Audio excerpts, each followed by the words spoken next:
गुजरात के इस शहर में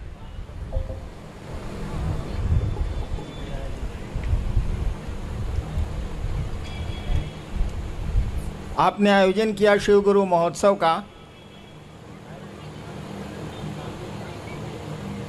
और मेरा सौभाग्य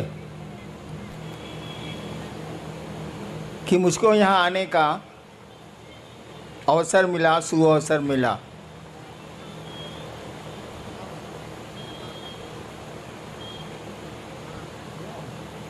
मैं मंच पर मुझको दिक्कत होती, इसीलिए मैं कुर्सी पर ही रह गया।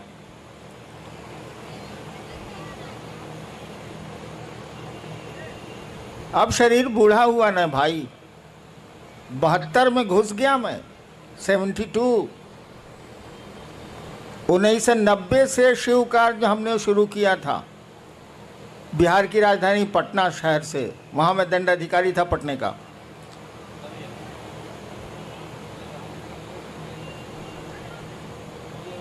उन्नीस साल हो गए ना, क्या सर?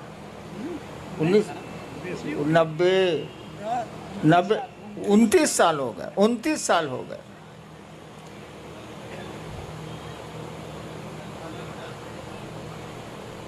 पहले तो इस बात को आप समझ लीजिए, शिव शिष्यता में आदमी गुरु नहीं है। शिव शिष्यता में इंसान, आदमी गुरु नहीं है। शब्द ही बोलता है शिव शिष्यता, यानी भगवान शिव की शिष्यता। यहाँ गुरु हम लोगों के हैं भगवान शिव। यहाँ किसी को गुरु मत मानिएगा, गुरु मत समझिएगा। शिव शिष्यता में सभी शिष्य हैं, सभी भाई बहन हैं। गुरु तो एक है, जो महादेव है, जो शिव है। और शिव गुरु महोत्सव या शिव गुरु चर्चाओं में उपदेश नहीं दिए जाते। यहाँ उपदेश नहीं दिया जाता। हम लोग अपने गुरु शिव की बात करते हैं, लोगों को बताने की कोशिश करते हैं कि वह जो महादेव है, वह जो शिव है, जिसकी पूजा इस देश के बड़े भूभाग में हजारों साल से हो रही है, जो घर घर का बाबा है। आप लोग भी जानते होंगे, बिहार में तो ये कहावत प्रचलित है, चंदा मामा सबके मामा, शिव घर घर के बाबा। शिव घर घर के बाबा, चंदा मामा सबके मामा। यानी बाबा तो वो है, और पोतों को और परपोतों को या फिर नीचे बाबा की संपत्ति में सुख भोगने का अधिकार है। भारत का कानून भी कहता है। और हम लोग ले भी रहे हैं, हवा उसकी, जमीन उसकी, पेड़ उसके, नदियां उसकी, समुद्र उसके, सब कुछ उसका, हम उसके, तो भोग भी रहे हैं। हमने कहा कि उसी बाबा से सीखने की कोशिश करो, तो उसी महादेव से सीखने की कोशिश की जाए। मैंने कोशिश की थी, आपको मंडल सर ने बताया कि 15 साल तक मैं भी बचपन से भटकता रहा। मेरे फादर एसडीओ थे, उनको खराब लगता था कि बच्चा मेरा, बड़ा बेटा है, श्मशान में घूमता रहता है। 15 साल भटकने के बाद तरह तरह की क्रिया, तरह तरह के लोग, तरह तरह के साधु, तरह तरह का घोरी। अफसर का बेटा था, छूट तो इतनी थी ही, असम्मान भी था। एक दिन श्मशान में बैठ के मैं सोच रहा था कि इतने साल तो मैंने बर्बाद कर दिए। पढ़ाई भी छूटी, पढ़ाई में मन कम लगेगा। रात भर मसान में कोई रहेगा तो पढ़ेगा क्या? हो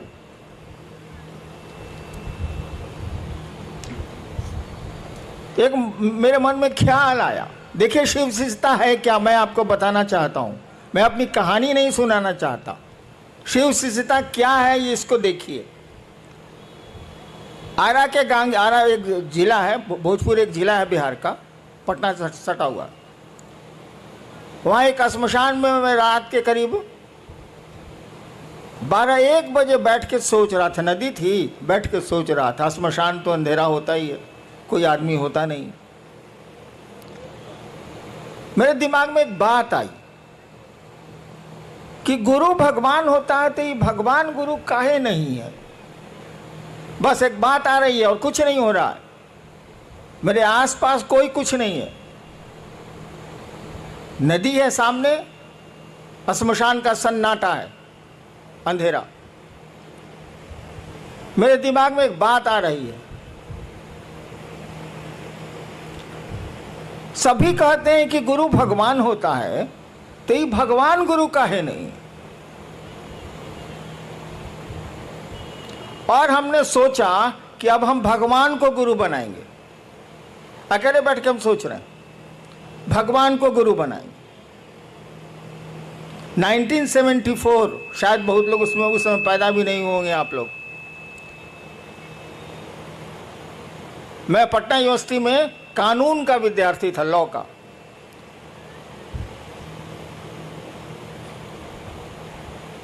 और जब मैंने सोचा कि मैं भगवान को गुरु बनाऊंगा तो भगवान की तो कोई छवि मेरे दिमाग में थी नहीं, मैं तो श्मशानी था। मेरे पिताजी मेरी माँ को कहा करते थे, वो बिहार के टॉपर थे, मेरी माँ को मेरे पिताजी कहा करते थे, अब दोनों नहीं है, कि जानती है मलकिनी, शिव को भगवान कहा जाता है भारतीय किताबों में। तो मैं गुजरता रहता था तो सुनता रहता था, हमको मतलब कुछ था नहीं। शिव को भगवान कहा जाता है, वह तो मैं अब मैं भी खुद समझा लूँगा कि शिव को ईश्वर कहा जाता है, महेश्वर कहा जाता है, क्या नहीं कहा जाता है, और ईश्वर को शिव कहा जाता है। लेकिन उस दिन मेरे दिमाग में कुछ नहीं था, खाली यही सुन रखा था मैंने कि शिव को भगवान कहा जाता है। तो जैसे मेरे दिमाग में आई ये बात कि मैं अब भगवान को गुरु मानूंगा, अब इंसान को मानूंगा ही नहीं, तो शिव मेरे दिमाग में आए। बाबूजी तो कहते हैं कि शिव ईश्वर का नाम है। मैंने शिव को गुरु मान लिया उसी क्षण। नवंबर का महीना था, देखिए आज 30 नवंबर भी है, तिथि तो याद नहीं है, यही महीना था वो। और यहाँ तो ठंड पड़ती नहीं है, उस इलाके में थोड़ी ठंड आ गई। और मैंने शिव को गुरु मान लिया, सो मोटो, मैंने हिंदी बोलूं तो अपने मन से। किसी ने हमको नहीं बताया, ना मैं जानता था कि शिव गुरु है, मुझे कुछ पता नहीं था, मैंने मान लिया। आगे की घटनाएं तो बहुत लंबी चौड़ी हैं। मैं ये आपको सुनाना चाहता हूं कि मात्र एक ख्याल, मात्र एक विचार मेरे मन में उठा था 1974 के नवंबर में। मैं कॉलेज का विद्यार्थी था और उस ख्याल पर मैं खड़ा रह गया, उस विचार पर मैं खड़ा रह गया। और आगे की घटनाओं ने ऐसा मोड़ दिया। आपको तो विश्वास भी है शिव पर। मैंने तो क्रिया खाई थी कि 3 काम मैं नहीं करूंगा। आप आसमान से उतरेंगे जैसा फोटो में दिखते हैं, मैं आपसे कुछ नहीं सीखूंगा। आदमी के रूप में आइएगा और कहिएगा मैं ही महादेव हूं, मैं आपसे कुछ नहीं सीखूंगा। और उसी समय ये क्रिया भी हम खाए थे। और तीसरी शर्त मैंने बनाई थी कि जब गुरु ही बदल लिया, जब मास्टर मेरा बदल गया, तो पहले का मास्टर साहब का पढ़ाई कौन सी पढ़ना है। और मैंने छोड़ दिया, छोड़ भी दिया, उसी क्षण से छोड़ दिया। आगे की घटनाओं ने मुझको 8 साल में बताया। 8 साल तक मैं चुप रहा, किसी से कुछ नहीं बोलता था। अरे डिप्टी कलेक्टर था, ये काम करना ही है, कचहरी जाना ही है, ये करना वो करना, वो करता था। अपनी पत्नी को छोड़ के मैंने किसी को नहीं कहा कि मैंने शिव को गुरु माना। 8 साल तक मैं चुप रहा। मुझको लगता था कि आदमी धोखा देगा तो उसको पकड़ के चारों गाड़ियों देंगे, सारा ये महादेव धोखा देगा तब क्या करेंगे। इसलिए मैं बोलता ही नहीं था कि ना बोल पे नहीं करेंगे।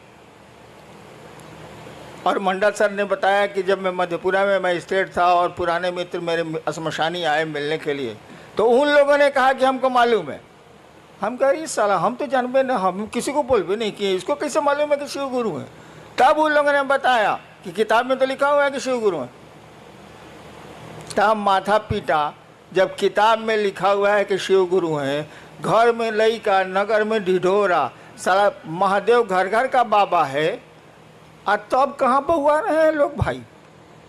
अपने बाबा को गुरु मानेंगे, देखेंगे पढ़ाता है कि नहीं पढ़ाता है, नहीं पढ़ाता है तब कहेंगे कि साला नहीं पढ़ाता है।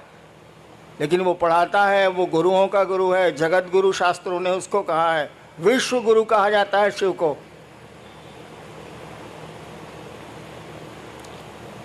और परिणाम काम करते हैं, रिजल्ट काम करता है, विचारों में ताकत जो होती है ना वो काम करती है।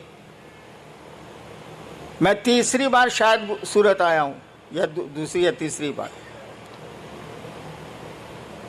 कहां कहां जाऊंगा, कहां कहां जाता हूं। अब तो शरीर भी काम उतना नहीं करता, लेकिन शिव का काम हो रहा है कि नहीं। एक बहुत बड़े पत्रकार ने मुझसे पूछा कि पूरे देश में शिव गुरु का काम चल रहा है, मैं तो घूमता हूं, इसका रहस्य क्या है। हमने कहा इसका रहस्य कुछ नहीं है, मैं कहाँ जाता हूँ, 32 साल तो सरकार में था। विचार फैलते हैं, विचार में ताकत होती है। और आज देखिए सूरत में इस कड़ी धूप में आप यहाँ उपस्थित हैं, इतने लोग उपस्थित।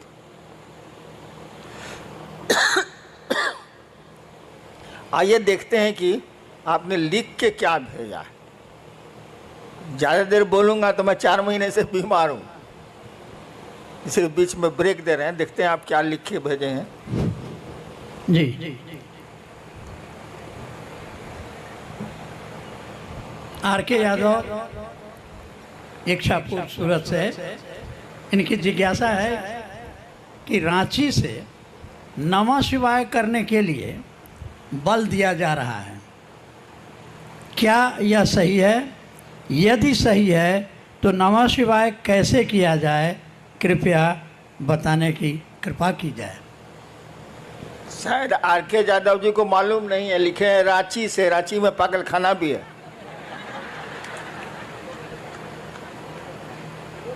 एक कहानी है कि एक बार पंडित नेहरू जी जब प्रधानमंत्री थे तो गए देखने पागल खाना, उड़ती हुई खबर है, हम लोग सुना है। पंडित नेहरू जी जब प्रधानमंत्री थे भारत के तो गए कांके पागल खाना देखने, भारत सरकार का है ही तो एक पागल पूछा कौन है आप, उनसे प्रधानमंत्री जी से पूछा कौन है आप, तो कहा कि हम जवाहरलाल नेहरू प्रधानमंत्री भारत के। कहा हटते हैं कि नहीं यहाँ से, जे आता है यहाँ प्रधानमंत्री अपने को बोलता है, हटिए हटिए यहाँ से। यादव जी ने गलती कर दी, लिख दिया रांची से, तो वहाँ पागल खाना भी है।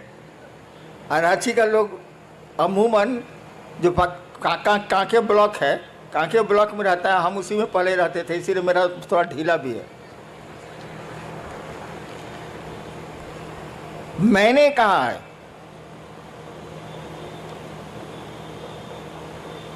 कि आपको नमः शिवाय करना चाहिए। आज तक तो सिस्टम रहा है कि मंत्रों को गोपनीय रखा गया, लेकिन शिव शिष्यता में क्या गोपनीय रखा जाए, हमको बताइए आप। वो जगत का गुरु है, जगत के एक एक आदमी को ये अधिकार है कि उस शिव को बिना किसी के परमिशन के वो अपना गुरु बना सकता है। विश्व गुरु है वो, तो उसकी चीजें कैसे गोपनीय रह सकती हैं। जिसके 5 चेला हो वो ना गोपनीय रखेगा, जिसका संसार ही चेला बन सकता है वो क्या गोपनीयता। तो हमने कहा कि आप नमः शिवाय करें, इस पंचाक्षर को करें आप, इससे आपके लौकिक कष्ट भी कम होंगे और थोड़ा मन भी आपका शिवगामी होगा, शिव की ओर चलेगा। नमः शिवाय करने का तो दो ही तरीका है। एक, आप किसी माला पे कर सकते हैं 108 बार। दूसरा, सांस प्रश्वास भी एक माला है।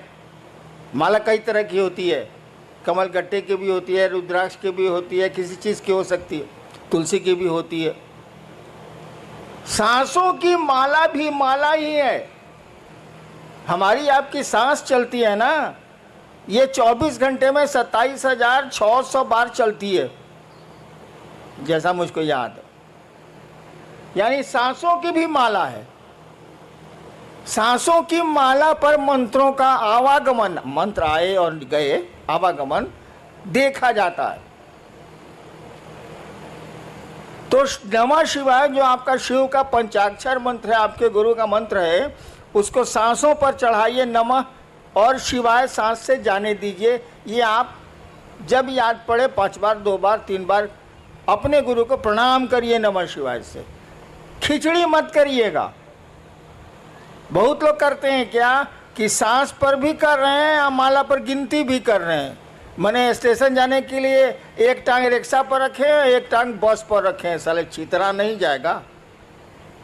हाँ बताइए, हमको अभी स्टेशन जाना है, कल जाना है स्टेशन, हम एक टांग रखें टेम्पो में, एक टांग रखे बस में, तो मेरा क्या हाल होगा?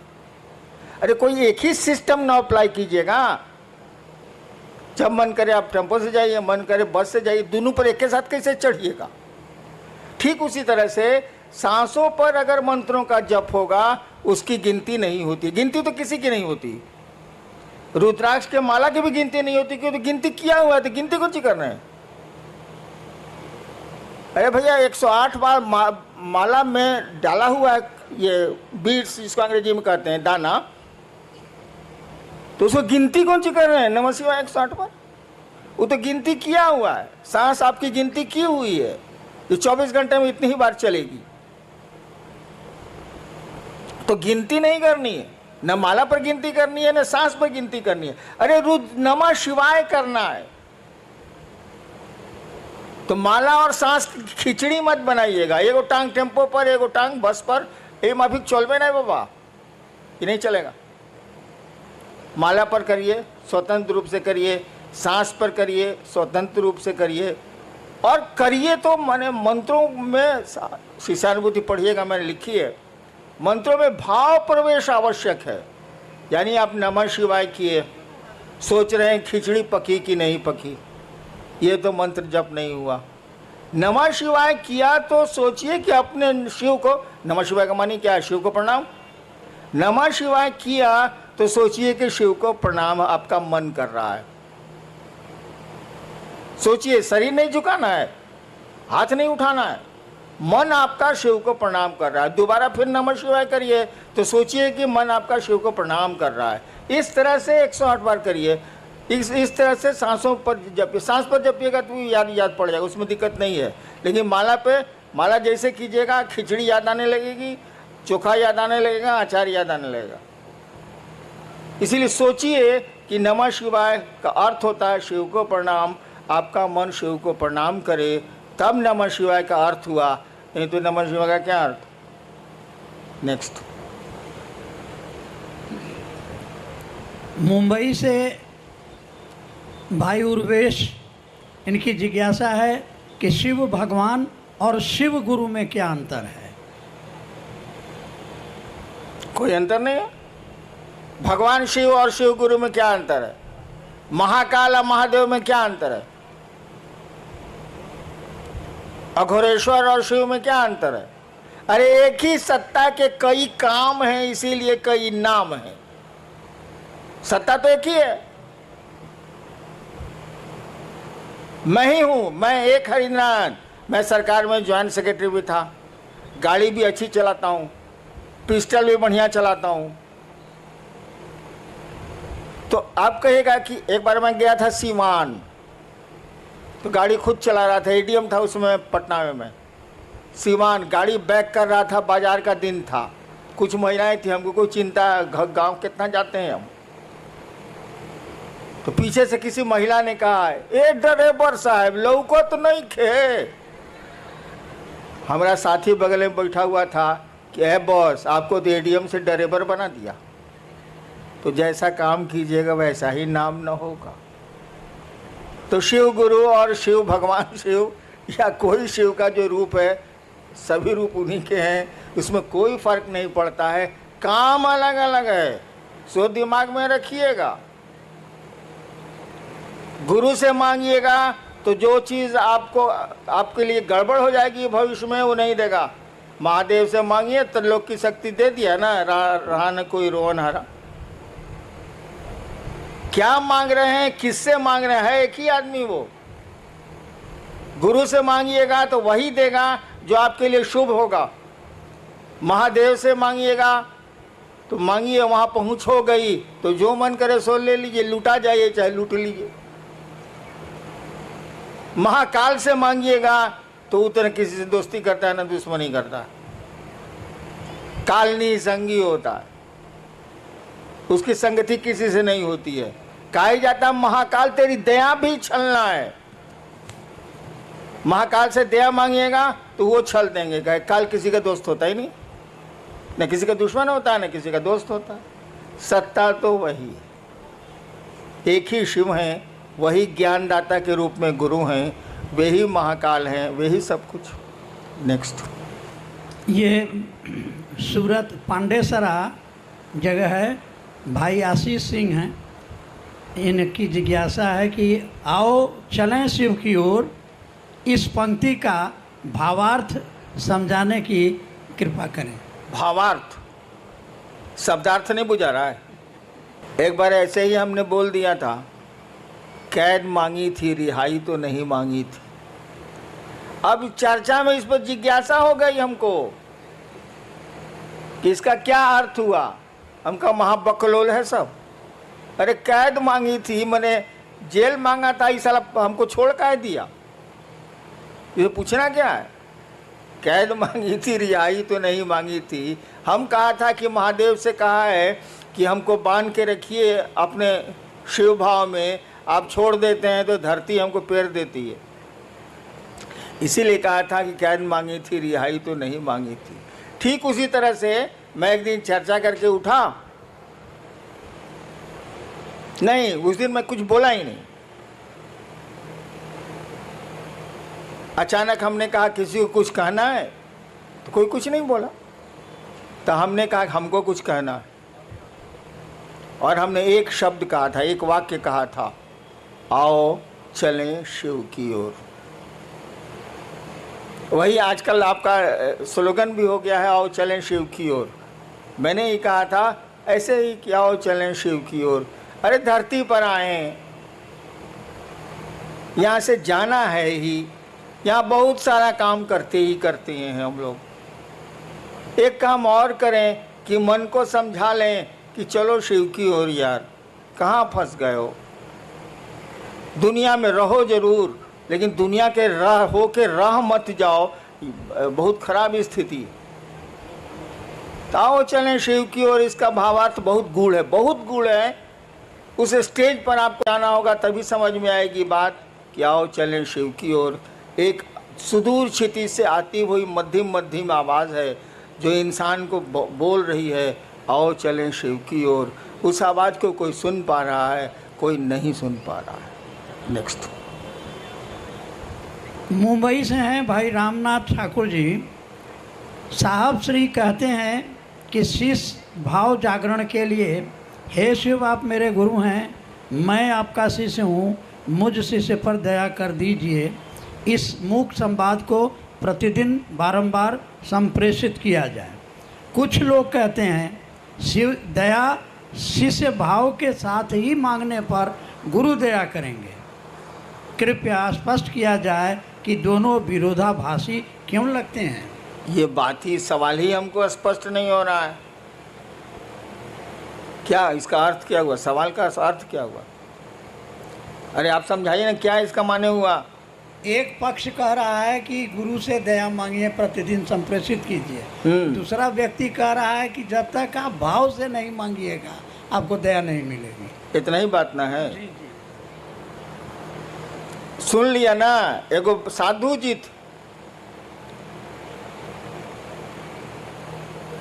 तो उनको गांव वाला लोग बुलाया कि आइए, बड़ी दिन से आप गांव के बाहर रहते हैं पहले के ज़माने में, आज गांव में के आपके सम्मान में एगो प्रीति भोज देंगे, मैंने खाने पीने वाला प्रीति भोज। आप नहीं दे रहे हैं हमको, लेकिन उस साधु को दिया था। आया तो साधु आया तो कुछ तो सवाल जवाब होबे न करेगा।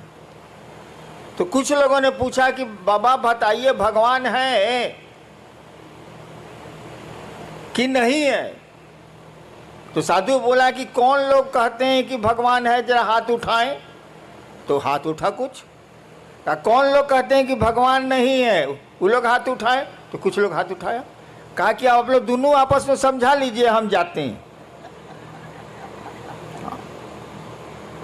तो दो तरह का बात, तब दो तरह का बात है, दोनों आपस में समझा लीजिए, हमारी क्या जरूरत है भाई साहब। क्या सवाल है? वही है कि दया के साथ। अरे बेवकूफ, वो सब आपको नहीं बोल रहे हैं हम भी वही हैं, प्रश्नकर्ता को बोल रहे हैं। अरे भाव क्या है भाई? पत्नी का भाव है आप में, पुत्र का भाव है आप में, पिता का भाव है आप में, है?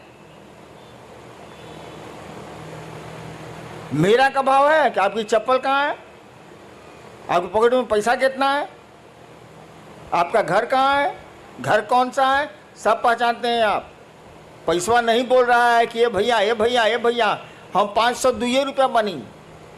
आप जानते हैं कि 502 रुपया मेरे पॉकेट में है, इसीलिए कि आपका पैसा है वो। एक चीज होती है विचार, एक चीज होता है भाव। विचार दिमाग से उठते हैं, थिंकिंग है विचार, थॉट है। यह विचार कि हे शिव आप मेरे गुरु हैं, एक विचार है ये। लेकिन देखिए वाक्य में हे शिव आप मेरे गुरु हैं, ये मेरा आपका छिप रहा है। जहां मेरा सामने आया कि मेरे गुरु हैं, तब फिक्र हो जाएगी कि मेरी चप्पल कहाँ है, मेरा महादेव कहाँ है। और जब ये बात आपके दिमाग से दिल में उतरेगी तो भाव है। भाव कुछ नहीं है बाबू, जो बात दिल से उठती है वो भाव है, जो बात दिमाग से उठती है वो विचार है, और कुछ नहीं है। तो कहा गया कि विचार को बार बार अपने दिमाग में आने दोगे तो ये दिल में प्रवेश कर जाएगा। उदाहरण दें, हम लोग बहुत जगह अफसर रहे हैं, बाबूजी भी अफसर रहे हैं, तो बदली होती रहती थी, अफसर कॉलोनी थी। पत्नी ने एक दिन आपसे कहा कि जो पड़ोसी है ना अफसर, वो बढ़िया आदमी है, सो आज केला भेजा था बच्चों के लिए। ठीक, ये विचार है, सूचना आपको मिली है। फिर दूसरे दिन पत्नी ने कहा कि उसकी बीवी कद्दू भेजी है सब्जी के लिए।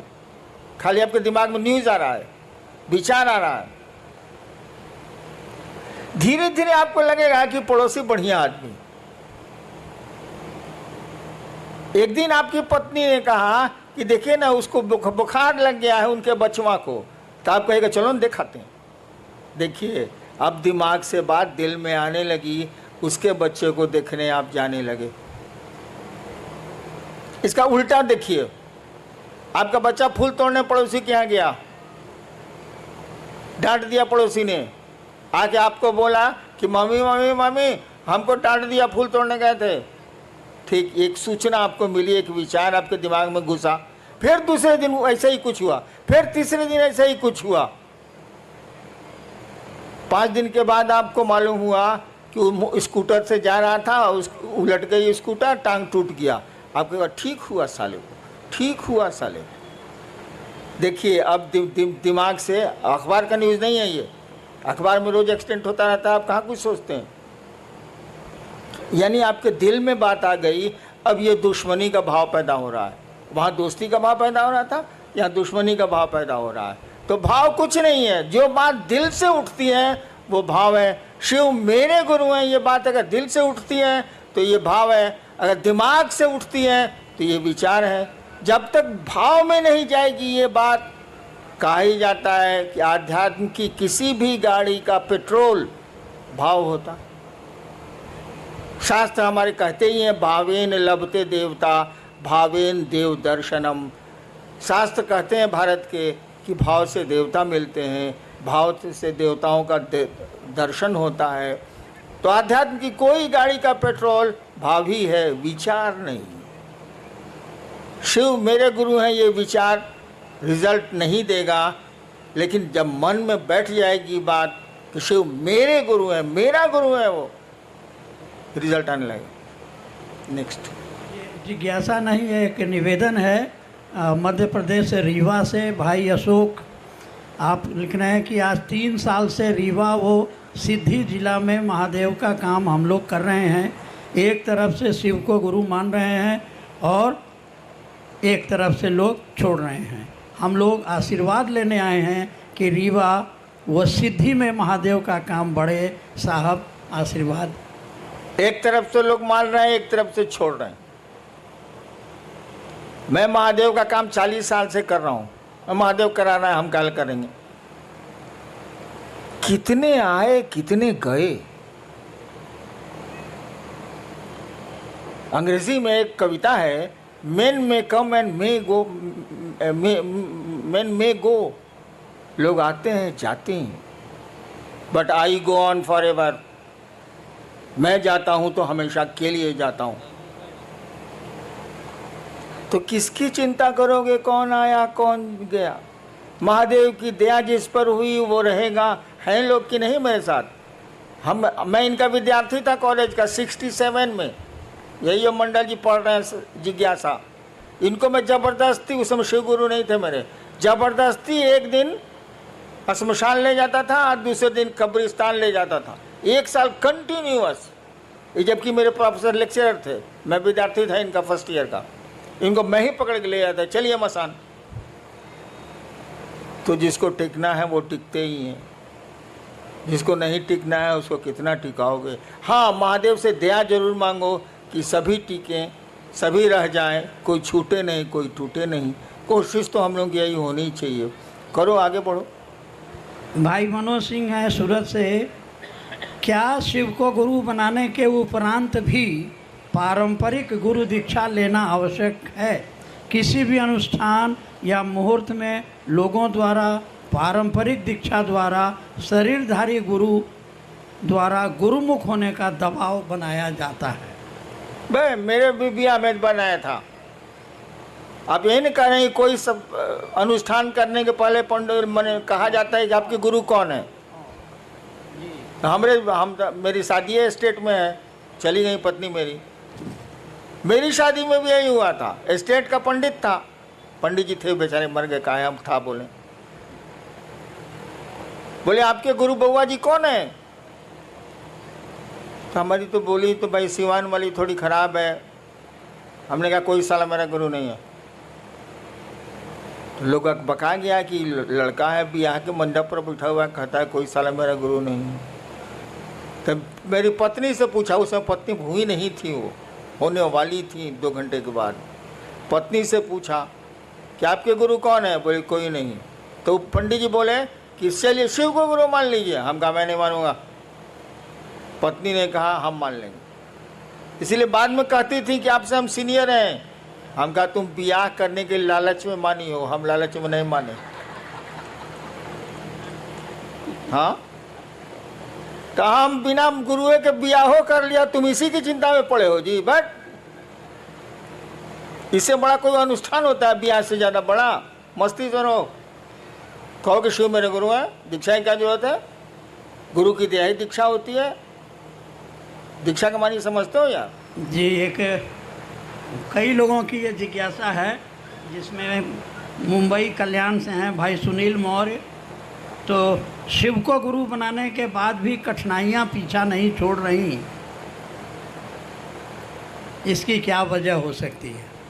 एक तो आप नमः शिवाय अगर ठीक से करते हैं, 108 बार अगर माला पर करते हैं, माला 108 की होती ही है, या टुकड़े टुकड़े में सांस पर नमः शिवाय से अपने गुरु को प्रणाम करते हैं, तो बाधाएं कम हो जाएंगी, कठिनाइयां कम हो जाएंगी। नमः शिवाय आपके कष्टों को कम करने की का बहुत सुंदर मेडिसिन है, औषधि है वो।